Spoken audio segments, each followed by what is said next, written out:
Good morning and welcome to the Per Capita function today, and a special welcome to our guest of honour, the Honourable Paul Keating, former Prime Minister and Treasurer of Australia, whom I'll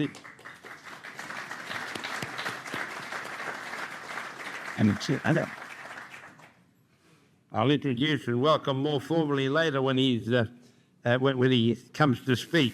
Now, the order of proceedings today is that after these preliminaries, David Hetherington, the Chief Executive of Per Capita, will outline where Per Capita is heading in the whole field of ageing, and then Emily Mullane, who's the new Executive Director of CAPPA, the Applied Policy on Ageing organisation set up by Per Capita, will say a few words.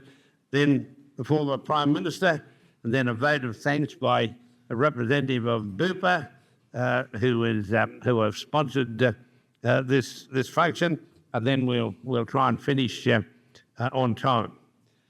Now, can I just explain that the longevity forum that I chair is part of Per Capita. It arose because I got fired by the in the night of the long knives, where 30 panels got removed in one night, and I was chairman of the advisory panel on ageing, having been chairman of National Seniors for 25 years. I worked for the panel on ageing in the Treasurer, and then 30 panels were killed on the one night, and I got a phone call from somebody deep down in the Treasury to say I'd been fired, and Tim Fisher phoned me up to say I've been fired too, so let's have a scotch together on the phone, to do that. And David Hetherington appeared and said, the blueprint on ageing, which you were in the middle of doing when you got fired, why don't we finish it as a private enterprise effort of Per Capita? And so David and I formed a team along with the rest of the panel, and we got out and raised $100,000 to get a few people together to finish the report. And we presented the blueprint for an Ageing Australia at the Press Club in Canberra last September, and the ABC actually replayed the whole thing 4 times: September, October, November, December. And we decided then we needed a longevity forum which would get all of these policy recommendations through governments at whatever level, rather than have it lying there getting cobwebs on it. And of course, longevity forum needs a policy organisation, the one we lobby parliaments to have the policies ready that we want, and that'll be the task of Emily Mullane and CAPPA, and we'll talk about that later. But I just want to say that it would be a delight to work with David Hetherington and Emily and the whole Per Capita team on the blueprint for ageing, and now the forum, and I think all the forum members are here today. There's only 5 of them. Neville Roach, I know is here, and Catherine Greiner, Abby Bloom, Elizabeth Zahn, and myself, and I think you know most of them. Now, what our intention is to terrorise every government that we can find anywhere in Australia to do things, and the time has come for a lot of reform, and that's why we've got Australia's greatest reformer here today to talk to us. But I want to say that David Hetherington has one of the most active minds in policy development that I've come across, and a great ability to hit the issues that are important and to cut out the nonsense. It's a credit to him that Per Capita has grown the way it has from a standing start after a long time, and is now, in my view, going to become the premier policy organisation in having change in turning ageing into an asset, which is the big challenge that faces Australia. And I'm pleased to see Susan Ryan here too. I must say, Susan, she was fired on the same night as me, weren't you, Susan? Anyway, well, let me introduce and welcome David Hetherington.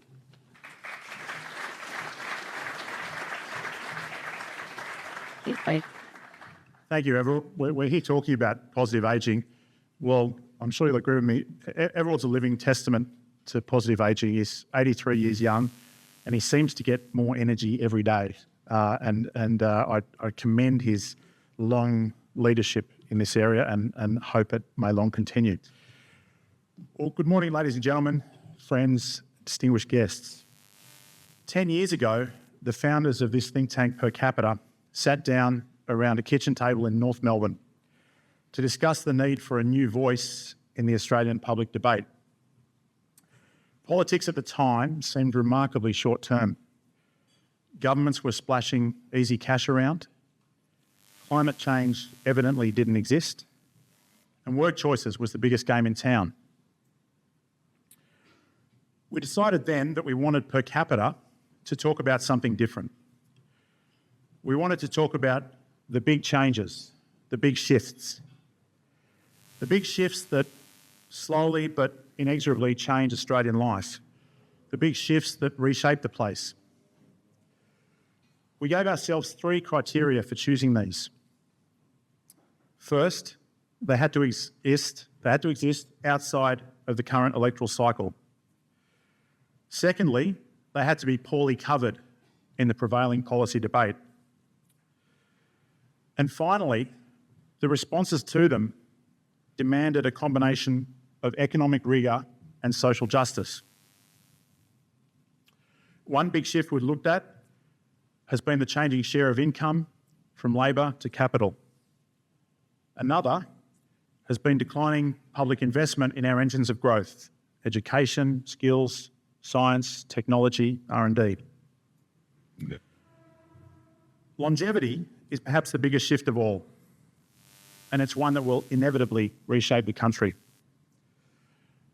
Over the last century, we've added 25 years of high-quality living to the average Australian life. That constitutes a remarkable shift for each of us as individuals, but also for the social and economic structures on which the country is built. It's these social and economic structures that will inevitably change in the face of longer lives, and the question is how. When the Labor Prime Minister Andrew Fisher introduced the age pension in 1909, the eligibility age was 65. Over the subsequent 100 years, it hasn't moved at all, while lifespans have risen by a quarter of a century. Now, it is slated to rise to 67 by 2023, but today it hasn't moved at all. Our public notion of what constitutes a retirement age still begins with a 6, sometimes even a 5, when we're now reliably living to ages that begin with a 9. That R word, retirement, still marks a one-way passage in the public mind, where we go from being active contributors to society to passive recipients within it. In the worst cases, we've treated retirement homes as storage units for oldies to pass the time out of sight while they wait to fall off the twig. All of this must change. We must reshape these institutions to take advantage of the great gift of longer lives. 3 years ago, we decided at Per Capita that longevity and positive ageing were exactly the kind of big shift that we wanted to get involved in. With the generous support of the Vincent Fairfax Family Foundation and the Lord Mayor's Charitable Foundation, we kicked off an extensive research program which covered demography, incomes, housing, participation, quality of life. One of those research reports is in your folders today. In parallel with this, as Everett has described, we resuscitated the advisory panel on positive ageing after it was sacked by Joe Hockey in 2013. We reconvened the panel, we raised some money, and were able to support the panel members in finishing that blueprint for an ageing Australia. Our unambiguous conclusion from both these projects is that these longer lives present Australia with an enormous opportunity, rather than the dire threat that is the staple of headline writers today. If we get it right, we can reshape the place again, as Andrew Fisher did in 1909, as Ben Chifley did in the 1940s, as Paul Keating did in the 1980s and 90s. Our second conclusion was that we need to move beyond talking to action. We need to start trialling some of the great ideas that are out there to find out what works and what doesn't. Goodbye. This is the rationale behind our new Centre for Applied Policy in Positive Ageing, CAPPA. It will be a do tank within a think tank. Supported by a generous grant from the Wicking Trust, it will build capacity for policy experiments in ageing with a view to building on the successes and learning from the duds. We're delighted that our principal ageing researcher, Emily Mullane, will be the new director of CAPPA, and you'll hear more from Emily shortly on its activities. Alongside CAPPA, as everyone has alluded to, we've assembled the Longevity Forum, a group of eminent Australians who are experts in ageing policy, to build partnerships with all three levels of government, with the private and with the non-profit sectors, to get these policy initiatives up and running. The Longevity Forum will also act as the advisory board for CAPPA. I'd like to welcome those Longevity Forum members who are here today. Everard mentioned them by name. I should say that Dr. Abby Bloom couldn't be here because she's visiting her mum for her 101st birthday.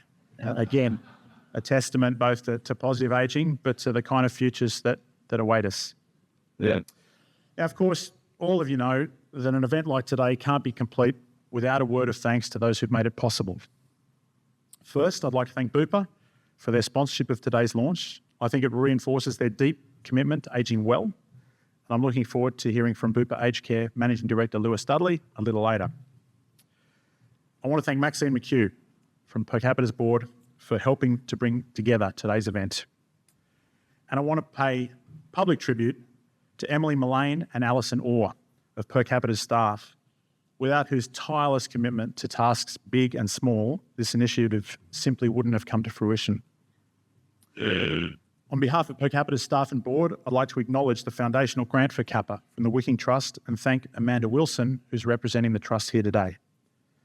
I want to thank and acknowledge Jeffrey White, Emily Fuller and David Hardy from the Vincent Fairfax Family Foundation and Anita Hopkins from the Lord Mayor's Charitable Foundation, whose support made our vital early work in this area possible.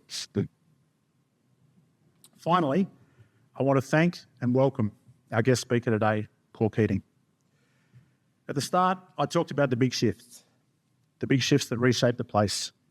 Well, there's simply no one in Australian public life over the last century who's done more to seize the big shifts and reshape the place than Paul Keating. You don't have to look far for a part of the architecture where he's made his mark. In longevity, he's the father of our modern superannuation system. In areas as diverse as reconciliation, the currency, engagement with Asia, he's reshaped our big social and economic institutions. When we're thinking of who might speak to the challenge and opportunity of longer lives, we couldn't think of anyone more appropriate, and we're delighted that Mr. Keating has given up his time to be here today. Like all of you, I'm enormously excited to hear what he has to say. With that, it simply remains for me to formally launch the Centre for Applied Policy in Positive Ageing and declare it open for business. Thank you. Thank you. Before I welcome Emily Mullane to the platform to talk about the work that CAPPA is going to do, can I say that with Emily's help and David's help, the Longevity Forum has got two initiatives off the ground which we're able to do without waiting on governments. One is that we have formed a company called Wise Young, which is going to foster partnerships between older Australians who want to do things and younger Australians coming out of the workforce with limited opportunities of getting started, to match them up together, the bright ideas of the young with the wisdom of the old, and have them in partnerships which will foster innovation across Australia. And the organisation will welcome people interested in those to match them together. Also investors who are willing to back them, public companies willing to subcontract work to startups, and governments willing to do the same.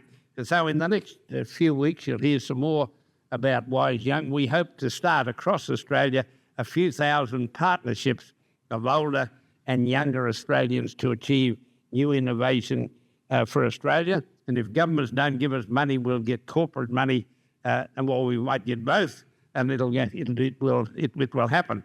The other one is we are launching a trust called the Share the Wealth Trust, which is going to enable every Australian to start saving up for a bequest that they give when they die. It doesn't matter what age you are, you start putting money aside in a special trust of your own within a major trust so that when you die, you still keep working for Australia. You're going to leave some money and you'll work for Australia for years afterwards. Nobody's going to be able to ever kill you. It's the greatest. It's going to go well because there's now an enormous middle class out there who think they're not wealthy enough to have a bequest, but they can save up for it and have trusted people use it in whatever area of Australian life that they want it to happen. And so those two initiatives are off the ground, and Emily Mullane played a significant part in helping us get them going.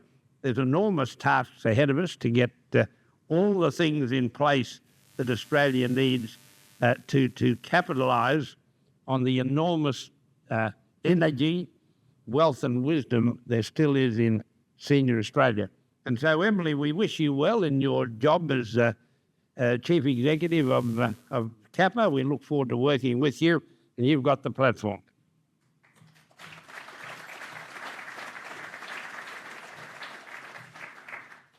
Thanks, Everald, and I look forward to working with you as well. I remember sitting at the back of Dallas Brooks Hall about 15 years ago in my school uniform, listening to a distinguished speaker telling us about Australia's future. A future writ large, beyond our physical borders, beyond the old ways and the old parochialisms, a future where Australia was unshackled, engaged with the world and with our neighbours. This gentleman wasn't overly impressed when I tried to get him to sign a Siena College library book rather than a fresh copy of his new book, Engagement. But he did it, and now whenever one of the girls at that school borrows that book and takes it home to read, she can show her parents the signature of a former Prime Minister named Paul Keating.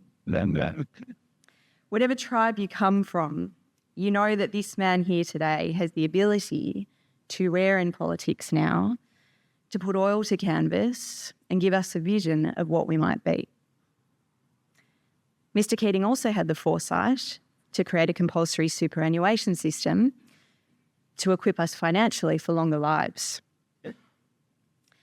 We find ourselves at an interesting juncture in our history. The mining boom is fading, wages are stagnant, close to 40% of people are in insecure work. Owning a home anywhere close to somewhere has become a pipe dream. As Per Capita has questioned, is this a case of paradise lost? Another part of this story centres on the burden of ageing, the grey tsunami, the entitled pensioners of Toorak, and other unworthy epithets. Per Capita has never bought that story. Longevity is a privilege and an opportunity for individuals and societies. But longer lives are only a good thing if we can live well. If you are stuck on the age pension, eating fish fingers every night alone in front of Family Feud, life isn't so pretty. Australia could be doing more to ensure that longevity, that gift enjoyed by the well-educated, the well-heeled and the well-housed, is a privilege afforded to more groups in society, Indigenous Australians foremost among these. So we need to round out the vision with new efforts to build a society worthy of the people who built it. We are launching the Centre for Applied Policy in Positive Ageing today to develop those policies and to put policies into action so that more people in Australia can have a decent life across a longer life course. This work will bridge the gap between research and action, and it will be a unique contribution of the Centre. Guided by our advisory board, the Longevity Forum, our work will be rigorous, based on evidence, common sense and the right values, and it will seek systemic long-term change and be multidisciplinary in its approach. Our areas of work will include enterprise, participation, housing, philanthropy, as Everald's mentioned, and retirement incomes.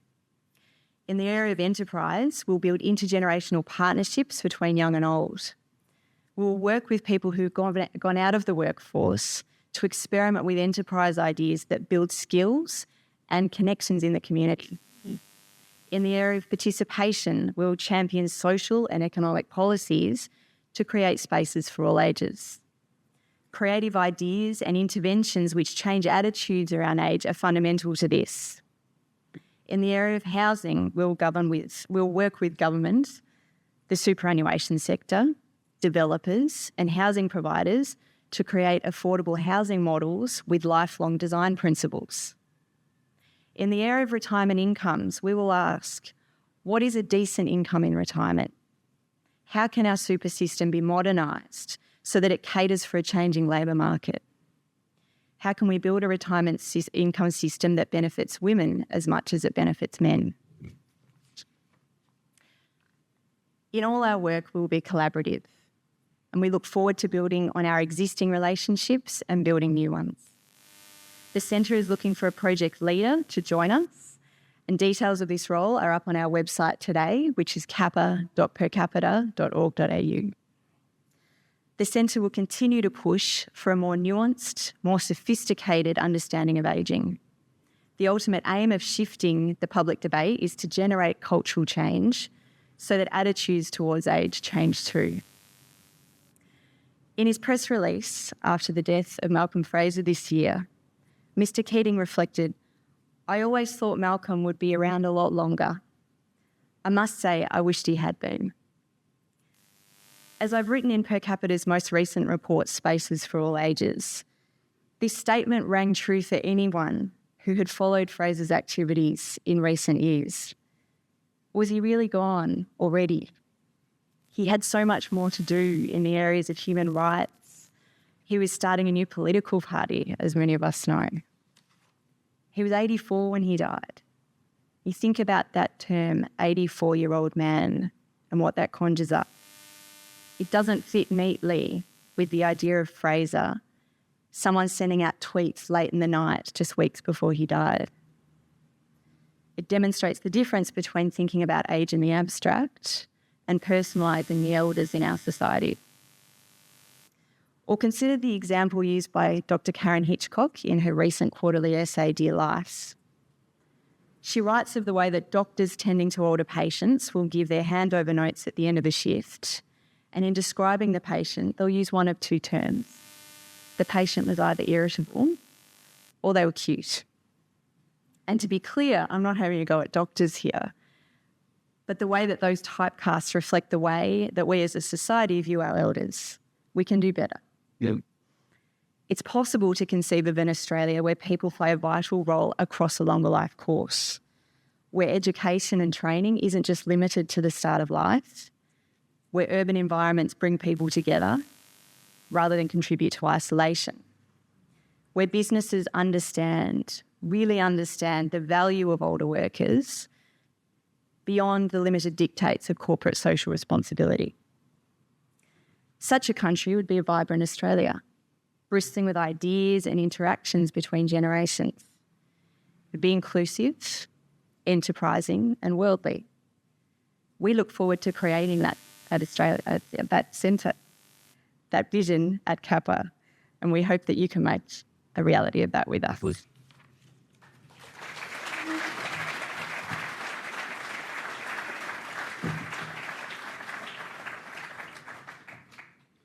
As David and Emily have said, all of us recognise Paul Keating as the great reformer in thinking about what I'd say and introducing him. I rang a few MPs in Canberra yesterday to find out what genuine reform is there before the Australian Parliament at the moment. They all had to take the question on notice while they thought about it.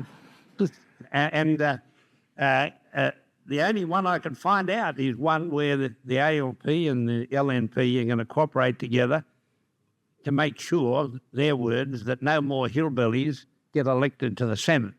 That's and I remember, but when Mr. Keating was Prime Minister, him aptly and beautifully describing the Senate as an unrepresentative swill, which is one of the great statements of Australian politics. Now, we need reform again, and particularly in retirement incomes. And I've been distressed that Scott Morrison is saying that he's fixing up pensions, and Chris Bowen saying that he's fixing up superannuation, when neither of them are. We need one retirement incomes policy that covers pensions, superannuation, the family home, assets, savings and tax, all linked together in a comprehensive policy. And there's only one bloke in Australia who'd be able to get that through Parliament, and he's sitting in front of me now. Now, that's the sort of reform that Australia needs. The world is changing at a faster rate than ever in my lifetime, and we need to change just about every concept we have to keep up with that change. And so I want to say, I'll call you Prime Minister, and we will presume it's 20 years ago. And we need reform as we never have before. And we look forward to the day that reform may happen again as it did in your days in Parliament. So I welcome you warmly here today, and we look forward to hearing from you.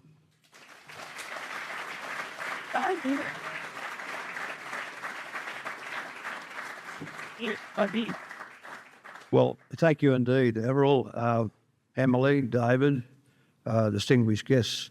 I'm pleased to be here because at the inauguration of a new body focused on the age and the ageing, this is a really important thing for us as a society. And so what are we calling it? The Centre for Applied Policy in Positive Ageing, CAPPA. I'm happy to be here at its inauguration and its launch.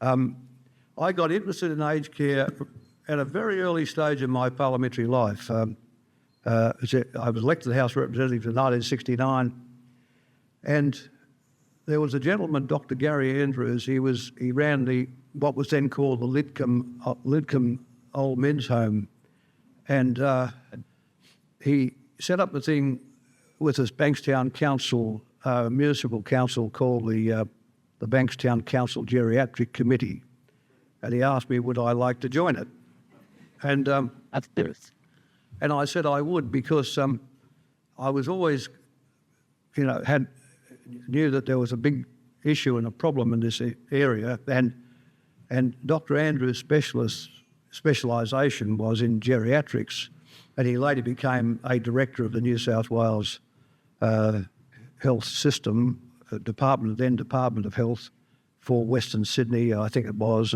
I lost track of him some decade later, but he started to, to turn my interest in these discussions. And I used to think I had a lot of respect for my parents' generation. These are people who had weathered the Depression and the Second World War, the poverty of the Depression, the scant and limited means of the post-war years. In my case, they lived in their fibro houses in Bankstown, and when their husbands died, their widows lived in the isolation and relative poverty of their fibro houses. And there was never, it seemed to me, even for those who remained as couples and in retirement, that there was a sort of a sensible system to look after them. So this is where I began my interest in this. And I maintained this all through my parliamentary life. And when I became Treasurer, I started to take a more active interest in geriatrics and in aged care.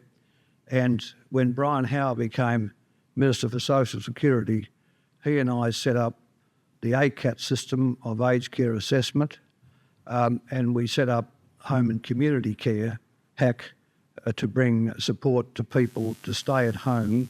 And also we had a program of capital subventions for low care and high care in nursing homes, so-called. We wanted to, in those days, there were too many people in nursing homes, and nursing homes had, people who were still ambulant sitting and sleeping beside someone who was chronically ill and often dying. So, and the bed day costs of nursing homes were so profoundly large that there was obviously a need for a big policy shift to get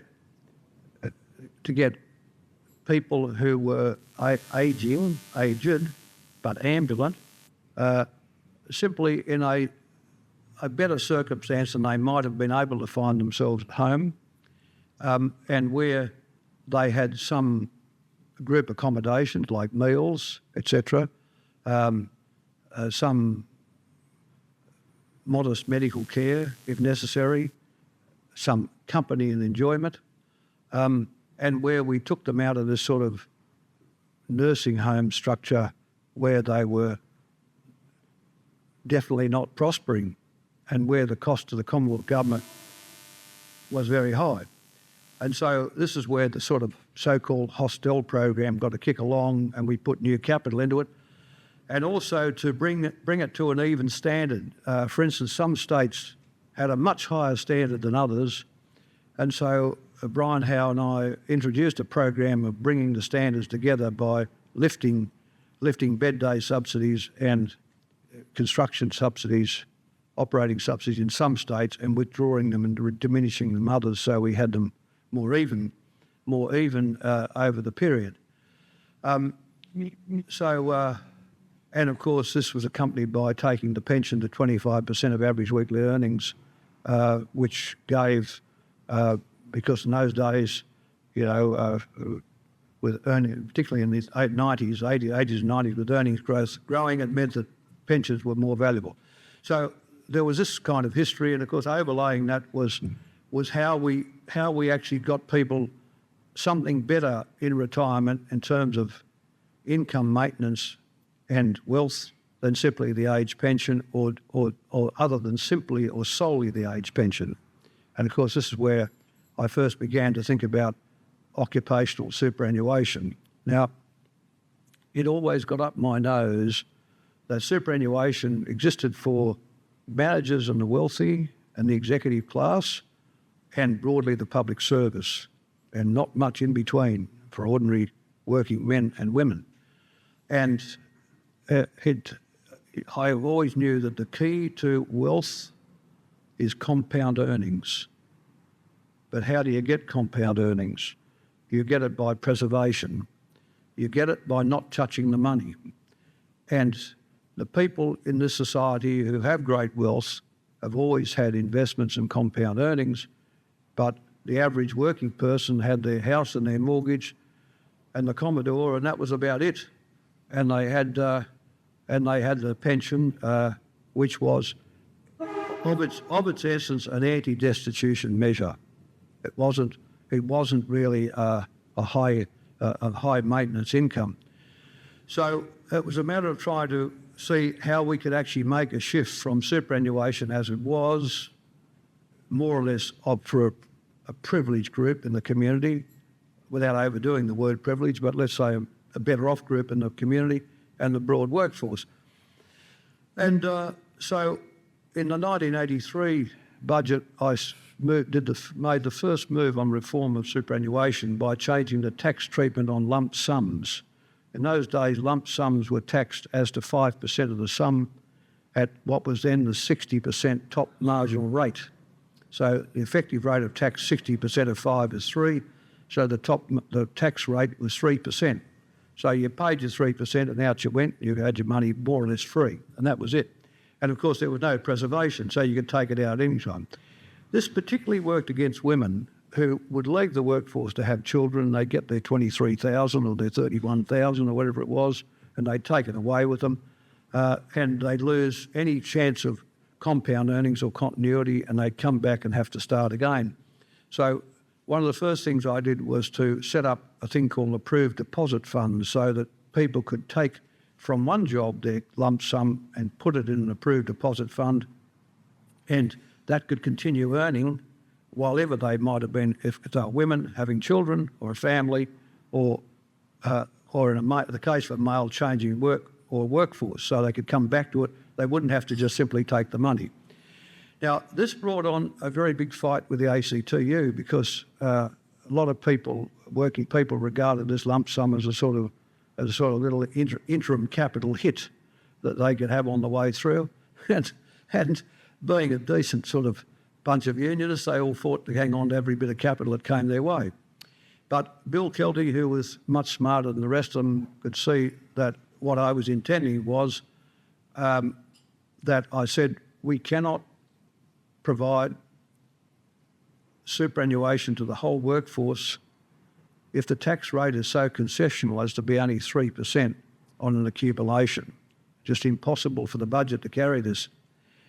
And he said, oh, you think we could extend this to the whole workforce? I said, well, I think we could extend it to the whole workforce, but it would have to be around a structure that was sustainable.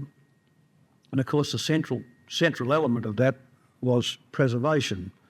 And preservation is a compact which is now being often abused, but it is a serious compact between the community and the government, when it says fundamentally, if you're prepared to defer consumption for 30 years, we'll give you a concessional rate of taxation on your accumulation. Yeah? And the broad organised workforce put their hand up for that. Most Australians now put their hand up for that. And so they agreed to defer their consumption for 30 odd years and preserve their savings. And as a consequence, the government, the Commonwealth of Australia, gives them a rate of concessionality on the earnings of that pool of accumulation of funds, which is concessional to the kind of marginal rates they would apply to ordinary income. So the question was, how, if we set up a set of rules like preservation, how would we then get superannuation going? And Bill and I decided we would do it first industrially. When we took to the Commission against, of course, ACCI, ACCI's still around. It's an association, the Chamber of Commerce. It's fundamentally a blighted society, but it's still there. And they opposed it, of course, and the Commission agreed to the 3%. So that was 1% a year over 3 years to get to the first 3% industrially, as part of a sharing of productivity. You see, in the general accord process that existed between the ACTU and the government, we had a shift in the factor shares between wages and profits. We had real wage declines to restore competitiveness and the shifting profitability to lift investment. So within that real wage decline, and with then the productivity shooting out of the structural reforms of the Cabinet, of the whole government, the economic reforms, including in things like the tariff cuts, etc., we could see defer 1% of cash income into savings, and we could get that 1% put away as superannuation. So in any long journey, you've got to begin somewhere, so we thought we start with a 1. The first 1 took 3 years to get anywhere. The employers resisted it and tried to pretend it was a cost on them, where it was in fact just a deferred cash income, deferred wages. So we took 5 years to get the first 3% up, and then we went to the Commission for the second 3%, which was declined by the Conciliation Arbitration Commission by the Vice President of the Commission, whose name escapes me now. I think it was Keogh, but I can't remember. Anyway, he knocked this claim out. The employers all applauded. So I said to Bill Kelty, if you can get occupational superannuation to 3% industrially for 60% of the workforce, I'll legislate for the other 40% to get the 3%. And then when the Commission knocked off the second 3%, I told him I would legislate for 6% in all. And I gave the ACTU that commitment. What happened was I then, that was all moving, and those things have been said, but they'd said within the councils of the government and the ACTU rather than publicly. And Bob Hawke, I resigned as Treasurer in June 1991, and John Kerrin was appointed. And Bob Hawke and John Kerrin wanted to run out on the legislative commitment, the 3 and the 6%. So I said to Bill, just tell Bob we'll just rip the accord up and rip his head off on the way through. And So I made a speech at the Graduate School of Management at the University of New South Wales, where I said that I believed we should get to a compulsory superannuation scheme of 12% of wages, and that the government should legislate to 12%. This was the kind of made explicit by me from the backbench of the kind of commitment I'd given Bill Kelty in the ACTU a little earlier. Now, what happened was, under pressure, Bob collapsed, of course, and John Kerrin announced in the budget that they would take the superannuation guarantee charge, as it was then called, to 9% of wages, not 12, because the Treasury always opposed occupational superannuation, still opposes occupational superannuation. The Treasury is the gang that can't shoot straight unless they have a treasurer with a rifle sight and a pair of crosshairs. Without direction, it's a competent facilitatory department, but it has absolutely no imagination. So so they opposed it. They talked them down from 12 to 9. And so then when I became Prime Minister at the end of 1991, and then into 1992, I legislated the 9, as had been announced in the previous budget. But you may know, in the 1995 budget, Ralph Willis announced we would take the 9 to 15%. So we would have had a 15% superannuation scheme had I won the 1996 election. John Howard cancelled that commitment after having said in the election campaign he could keep it. So we got stuck at 9. So that's the history of how the 9 started, and then it took us. We had to catch up the people who had no bargaining power in the labour market, who had not got the first 3 or 6%, and then from 1991 we started the steps up to 9, finishing in 2001, where everybody in the workforce had 9% by 2001. Now, when you think about a system of ageing and income maintenance, and we say, well, what is the standard? Where do we want to get to? Well, there's all sorts of judgments about this, but a lot of people say you need to get to around 70% of your income in your last year or week at work in retirement. Roughly 70% would keep you in the kind of style of life you had become accustomed during your working life. And if that is the objective, and by the way, I don't think it is the objective at the moment, but it was certainly my objective. If it had as the objective, we would get to 70%. You can get to 70%, but you can't get there with 9%. You can't get there even with 9.5%. You can get there with 12, just with 12, but now as yields are falling, it's even doubtful whether we get to 70 with 12, but at least you would need to get to 12. And of course, the government's running around this week saying we won't touch super, but they've already touched it. They've knocked the 12 down to 9.5. They've already knocked off 2.75%, and this is rather tragic because, the last Labor government announced it would go to 12. The coalition said they would support it, said so in the election campaign, and of course now they were then going to bring it in 2022, and now it's gone. It's not likely to be there at all.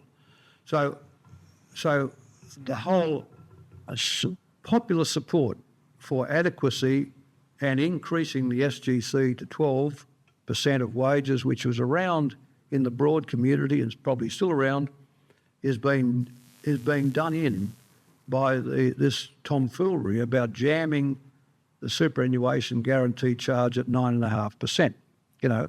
And this is all about the budget can't afford it. Against what would otherwise be the taxation of ordinary income. But again, will the budget be able to afford the pensions in 30 years' time, which would be diminished, the pension call on the budget diminished by the compound earnings that these things, and that's the question that Treasury, of course, never asks itself. So we're now jammed at 9.5%, which is a bad outcome, and we're not going to get to anything like the 70%. And then, of course, as well as that, we've had Peter Costello in his budget, was it 2005-6, made all superannuation savings over 63, which made the system more expensive. You might remember I had the reasonable benefits limits, which were 1.5 million, where you kept the concessional rate of tax.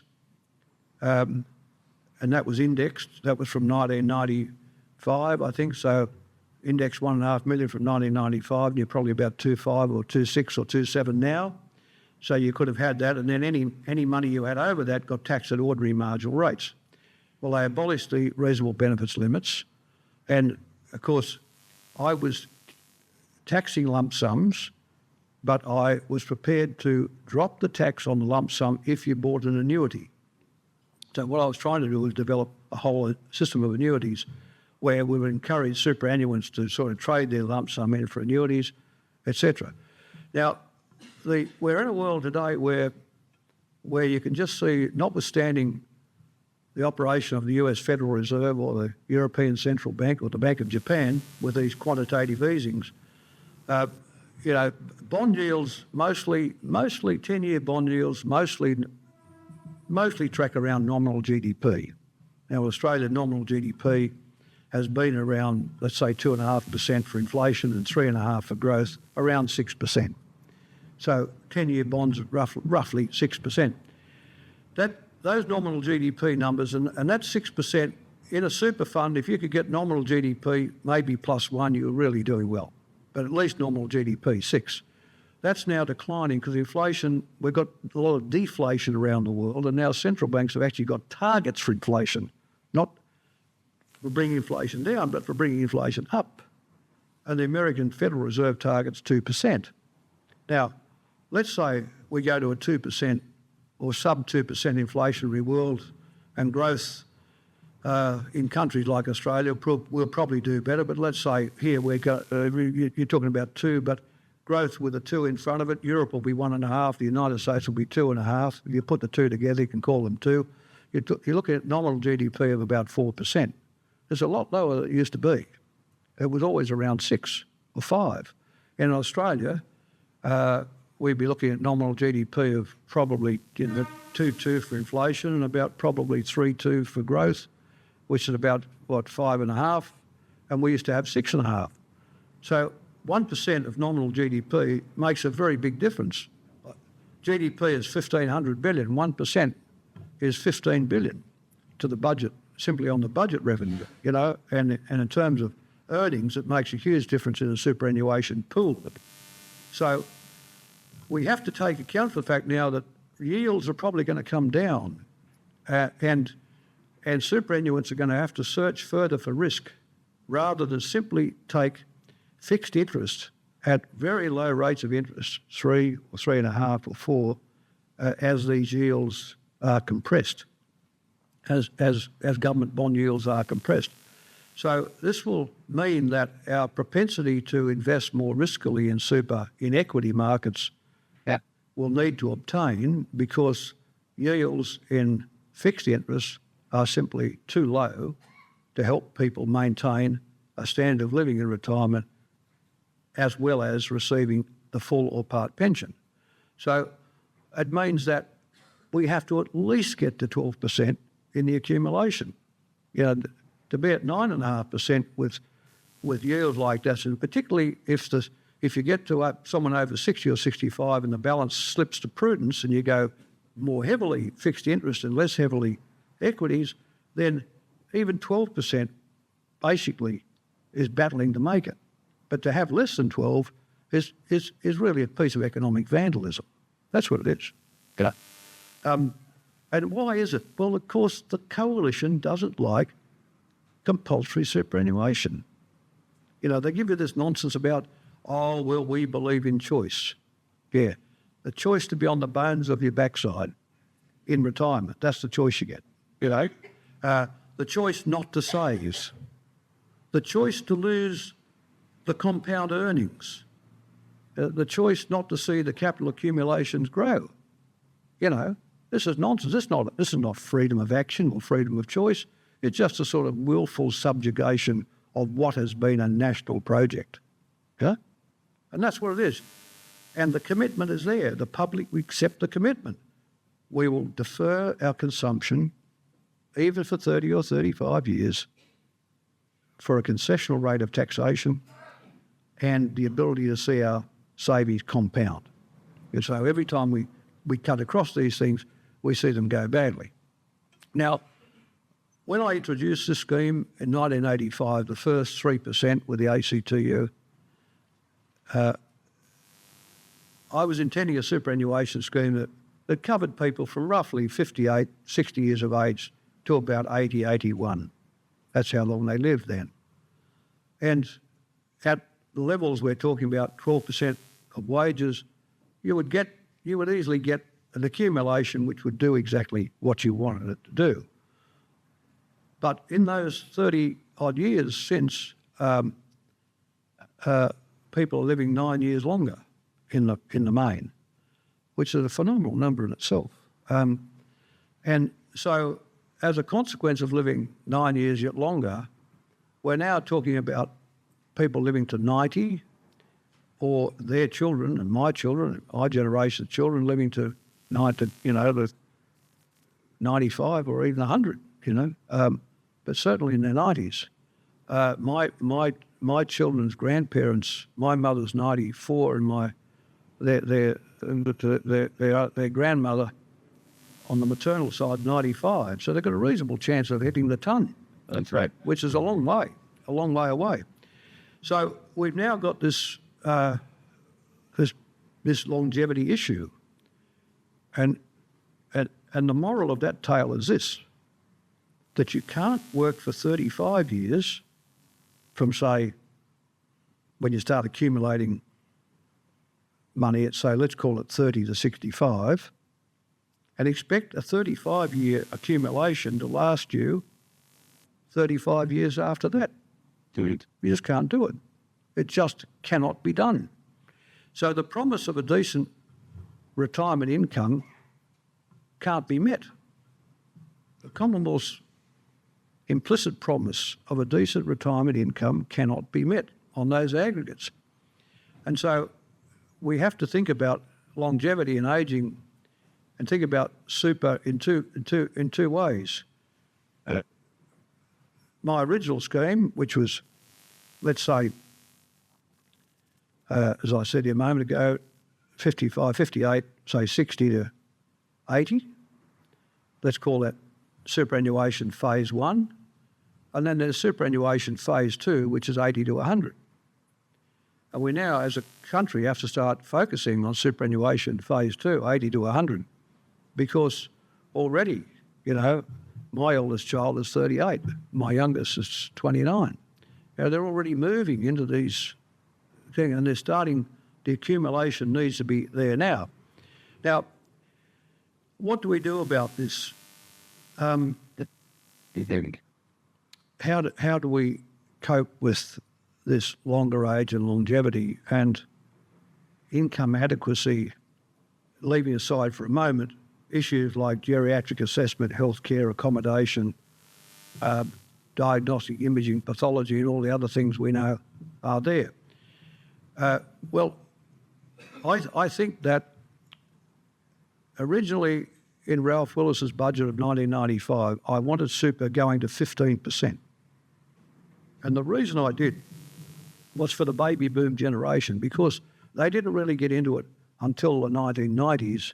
And by that stage, they'd been in the workforce a very long part of their lives, and they didn't have enough time to develop their pool. So what I said to Ralph, what we need to do is front-end load this. So the big boom in equities, which happened from 2002 to 2007, the one that stopped with the global financial crisis, all of that wealth would have attached to the full 15% if Howard had agreed to stick with the 95 budget proposals, where 3% of tax cuts for 3% were paid into superannuation accounts, and the other 3% was a co-payment by the workforce. So the workforce put an extra 1% a year for 3 years, and the Commonwealth paid the tax cuts as savings, not cash, 1% a year for 3 years. So we would have got to 15%. And that 15% for the baby boomers would have really front-end loaded their accumulation with a pickup in world equities 2002 to 8, because the 15% would have been in the slot by 2001. So they would have been sitting there fully funded, 15 up thing. That didn't happen, so they lost it. Now I've changed my mind about the 15% because I don't think the political system will do it. And secondly, I don't really want to just leave the long run 80 to 100 cohort at the whim and caprice of world equity and fixed interest markets and privately managed superannuation funds. So I now believe that the right answer for Australia is that we set up a Commonwealth insurance longevity fund where a certain percentage of wages would be paid like the Medicare levy to the fund, and the fund would provide you with a guaranteed, calibrated, carefully constructed product which looked after your income in the 80 to 100 period and also gave you commitments as to housing, accommodation and healthcare. And this is a classic job for insurance. You've got insurance companies all around the place that cover life insurance every day of the week.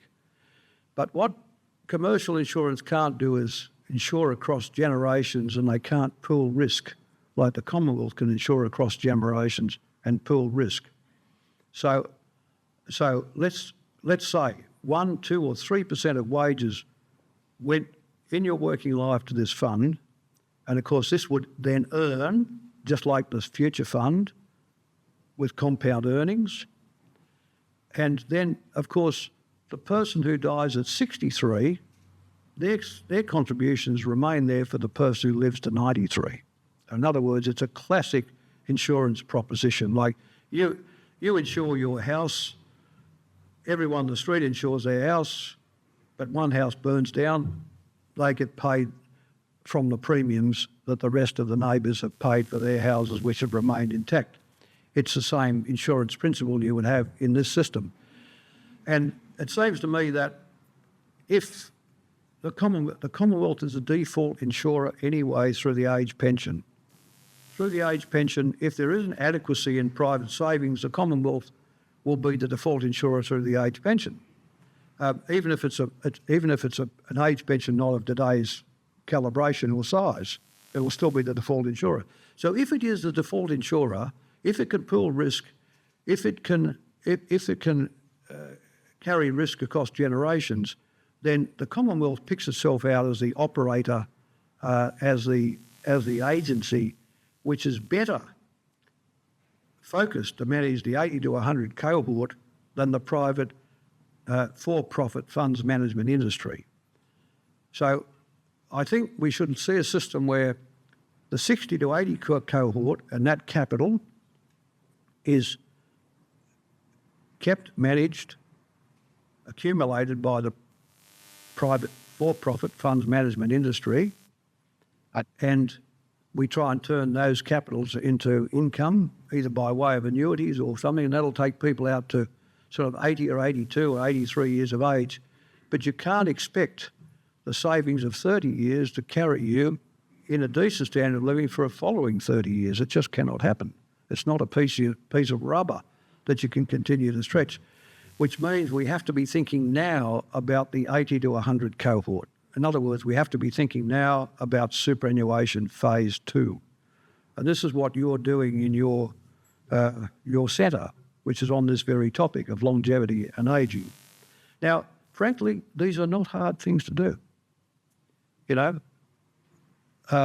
we've got this sort of hiatus between the parties, but it's a combination of sort of, you know, ideological negativeness about the Conservatives not liking occupational superannuation or compulsory superannuation, and then everyone having a go at the cost structure, including the Labor Party, about the cost of the system. Now, the Costello freebie after 60 can't remain. That will have to change.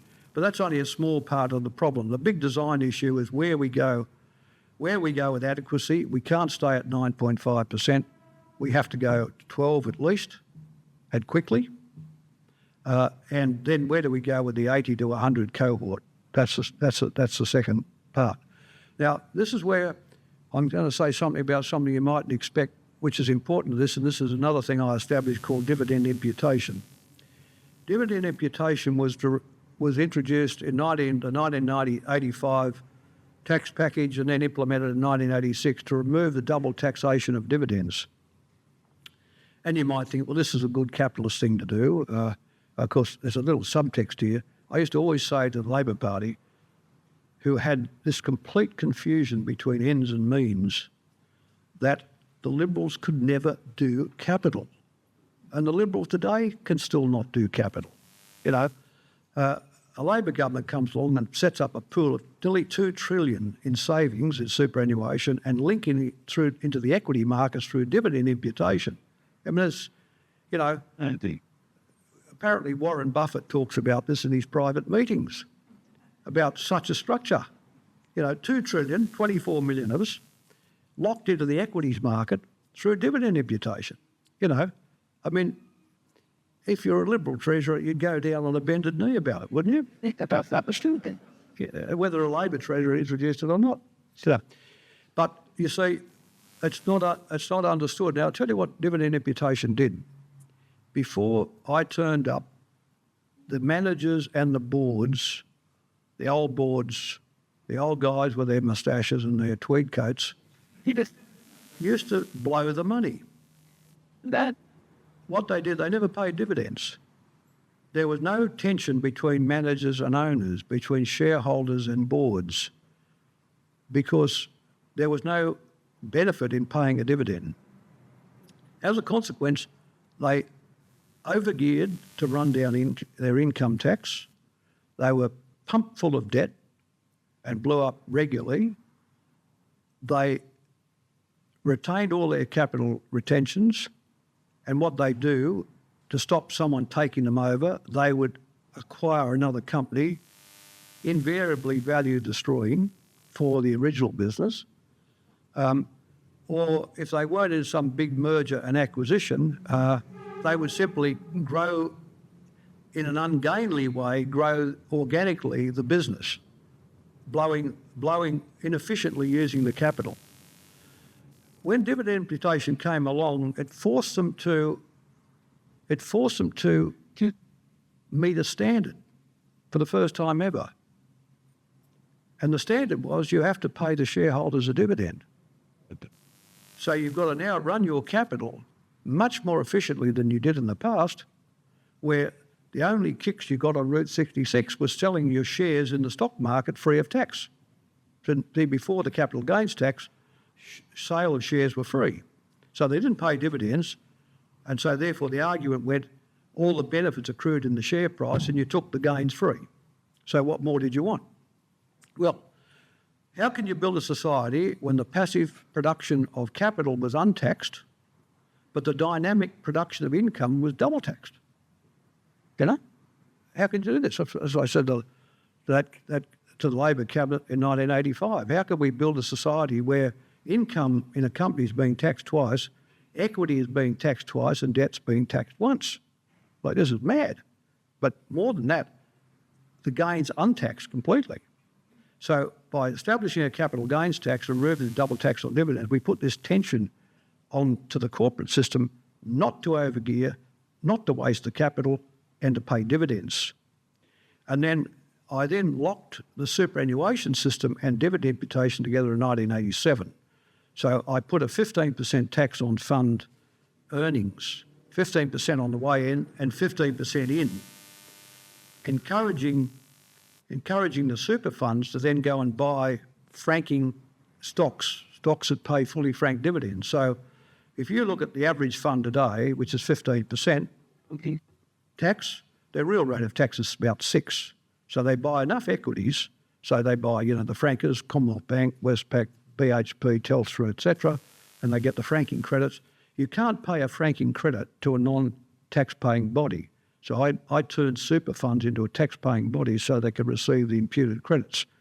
And they'll buy enough of them to get their average rate of tax down to about 6, and they'll all be about the same, whether you talk to Australian Super or AMP, or they'll all be about 6% in the fund because they'll buy enough franking credits.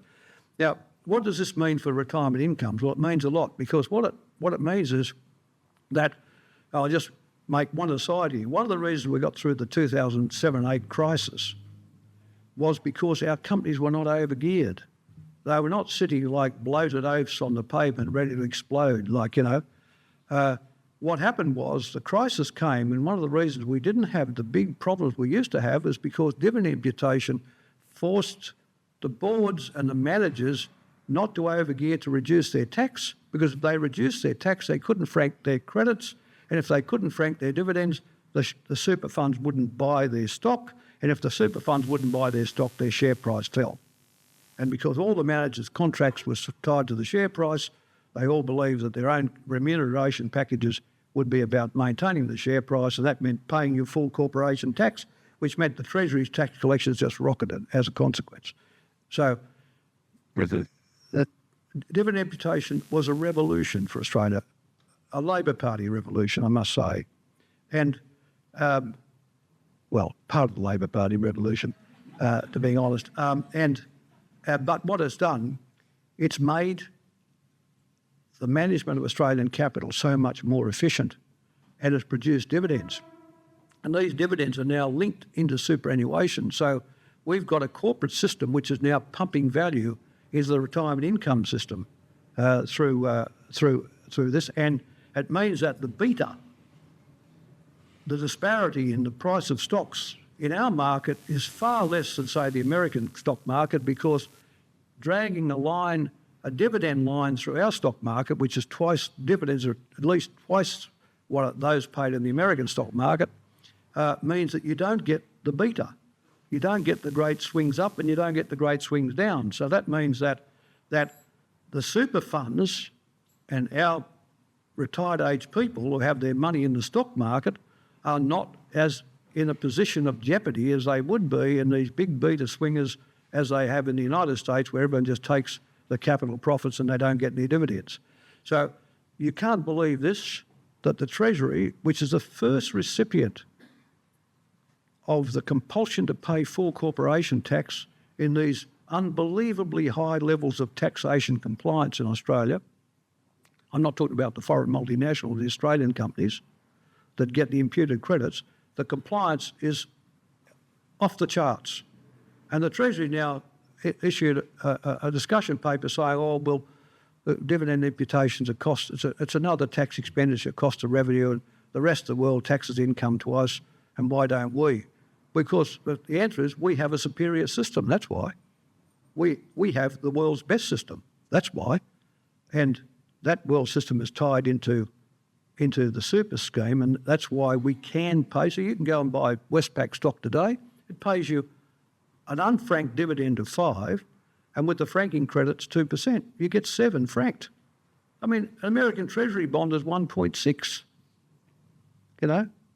A junk bond is 2.5 or 6 in America.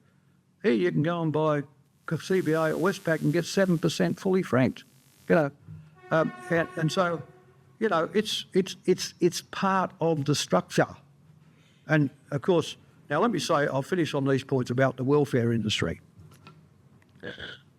Superannuation was never designed. People say, what was it for? Well, if you want to know what it's for, ask the author. And the author will tell you it's for lower and middle income Australia. That's what it's for. That was what I intended it for. That's what it is for. It was never meant to be a welfare measure. That's not to say that people who are less than 1 times average weekly ordinary time earnings, or people on part-timers on 50% or 75% of average weekly ordinary time, shouldn't be looked after in retirement. But you look after them with payments off the budget. You look after them with rebates. You don't look after them by warping the system with this sort of, the sort of ACOS refrain, what about the people down the bottom? You got all these rich fat cats up the top. What about the ordinary cats in the middle, the cats who do all the work, the people on 100% of average weekly earnings up to 300%, right? The people on 65 grand up to 200,000. This is what the scheme is designed for.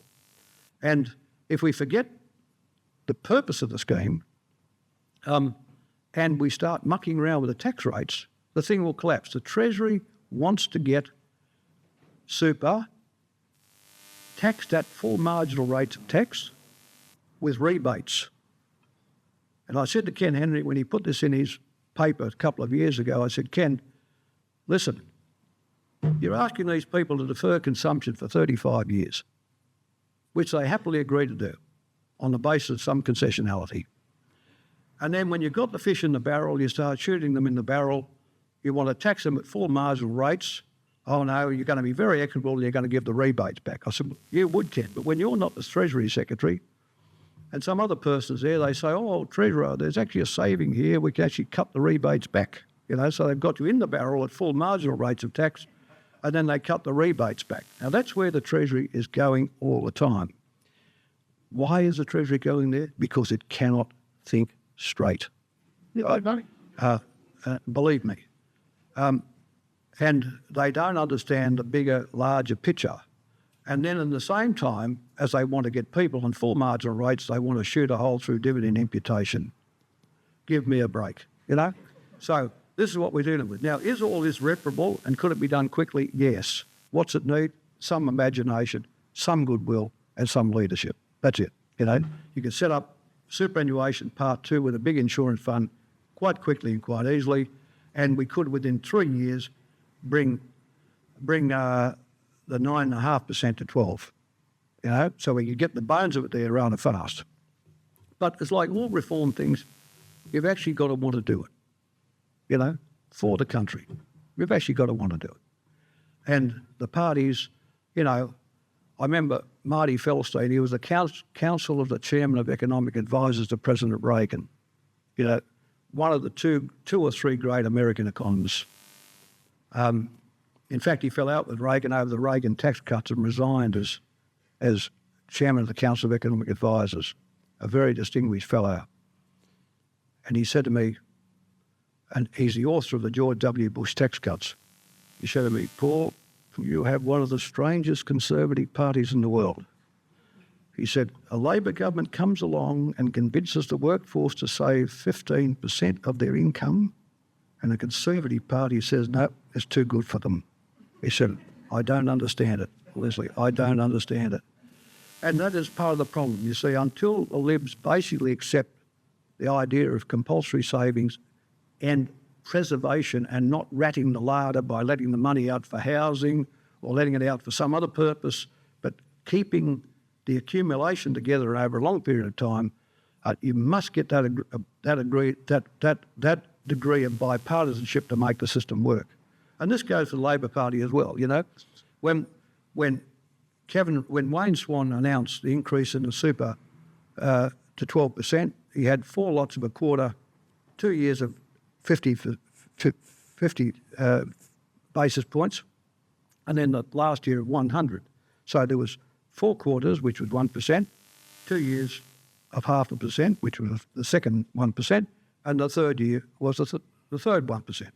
So I said to him in his last budget, rather than kick off with 0.25, bring the 1% forward. So at least we take the 9 to 10. The system consolidates at 10, which is a round number and is 10% bigger than now anyway, rather than 0.25. I said, because the Libs, it's like the fish in the barrel. They'll shoot this and jam it. And of course, guess what happened? We put the 0.25 in. The second just crept in over the line because of the Senate wasn't cooperating with the first hockey budget, and now it's jammed at 9.5%. So the Labor Party lost the opportunity of getting super to 10 immediately. And in the end, why? Because the Treasury didn't like it, And it's just said to Wayne, advisors will be on tap, not on top. And if you let the Treasury run you, you'll never put a policy together. Anyway, this is a big subject. It's important you're getting a focus on it. We've got to do something about it now, and it's got to be done reasonably quickly, because otherwise we won't have the time in savings and accumulation to make a difference. Thanks for having me, Rod.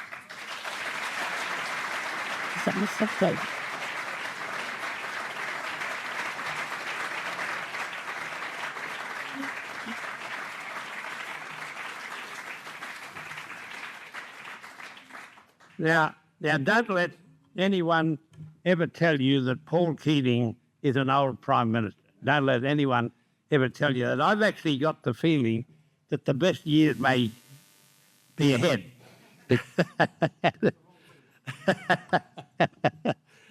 But, I mean, isn't it amazing that you can find a public leader who looks at an issue and says, now that's the right way to do it, and then let's get the politics right, rather than say, let's play politics and see what falls out at the bottom of the politics and get there. And refreshing to hear all that. I was delighted to hear that, well, no, delighted not the right word, interested to hear that you thought the Treasury had no imagination. I just want to tell you a little story that when we had the panel before we were sacked, and there was Brian Howe on it, and Neville Roach and Susan and Jill Newen, we tried to have we got through in a budget the ability of a person to sell their big house, get into a little house, and put the money in a special bank account that would be treated as if it was in the house, but to get them to downsize. And when we first proposed it, Wayne Swan said, the Treasury is dead against it. He said, would you go down and have some meetings with the Treasury? I went to 6 meetings. And at one of the meetings, one of the blokes said to me, I fundamentally believe that there should be no such thing as the exemption of the family home from the assets test. It should be in the assets test. And I said to him, mate, if Wayne Swan takes your advice, the Labor Party will win 1 seat at the next election, and that one will go to preferences, and it won't be Swanee's seat. And he said to me, I've got to be concerned with the purity of economics and taxation. And I said, well, if economics and taxation ever get pure, at that moment you can assume that I'm the Pope. I mean, that's where it is. And so you have these little battles in life. But it's been a delight to have you here, Prime Minister, and we've got a gift for you somewhere. Where here it is. It's a book. Now I've been assured that it's not written by Tony App.